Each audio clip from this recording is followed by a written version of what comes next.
मत्ती रचित सुसमाचार अध्याय 17 आयत 14 से 20। जब वे भीड़ के पास पहुंचे तो एक मनुष्य उसके पास आया और घुटने टेक कर कहने लगा, हे प्रभु, मेरे पुत्र पर दया कर, क्योंकि उसको मिर्गी आती है और वो बहुत दुख उठाता है और बार बार आग में और बार बार पानी में गिर पड़ता है। और मैं उसको तेरे चेलों के पास लाया था, पर वे उसे अच्छा नहीं कर सके। यीशु ने उत्तर दिया कि हे अविश्वासी और हठीले लोगों, मैं कब तक तुम्हारे साथ रहूंगा?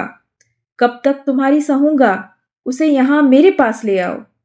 तब यीशु ने उसे घुड़का और दुष्टात्मा उसमें से निकला और लड़का उसी घड़ी अच्छा हो गया।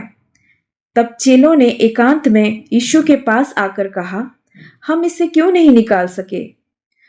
उसने उससे कहा, अपने विश्वास की घटी के कारण, क्योंकि मैं तुमसे सच कहता हूं, यदि तुम्हारा विश्वास राई के दाने के बराबर भी हो तो इस पहाड़ से कह सकोगे कि यहाँ से सरक कर वहां चला जा, तो वो चला जाएगा और कोई बात तुम्हारे लिए अनहोनी न होगी।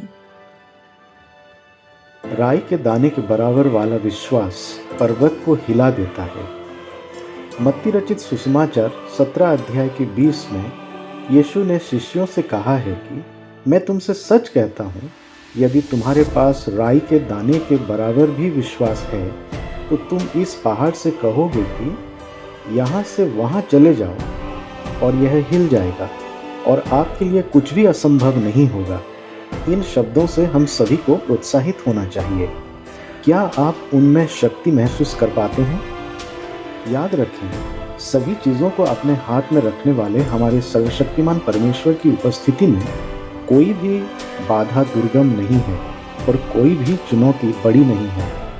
जब हमारे सामने भारी प्रतिकूलता आती है तो संदेह और चिंता करने के लिए प्रलोभन आ सकता है, लेकिन ऐसे समय में विश्वासी जन परमेश्वर की संप्रभुता पर भरोसा करने को चुन सकते हैं। इससे यिर्मयाह नबी की पुस्तक की 32 अध्याय के 1 से लेकर 17 वचन जैसे प्रोत्साहनकारी आयतों को खोज पाने और उन सच्चाइयों की ओर झुकने में मदद करता है। हम प्रभु से यह भी कह सकते हैं कि वह अपनी कृपा से हमारे भीतर विश्वास पैदा करें। ध्यान रखें कि परमेश्वर हमेशा हमारे पक्ष में है और इसका मतलब है कि हमारे पास डरने का कोई कारण नहीं है। इसलिए अनिश्चितता के समय में अपने राई के दाने के बराबर विश्वास को साहसी प्रार्थनाओं और साहसी कार्यों में विकसित होने दें।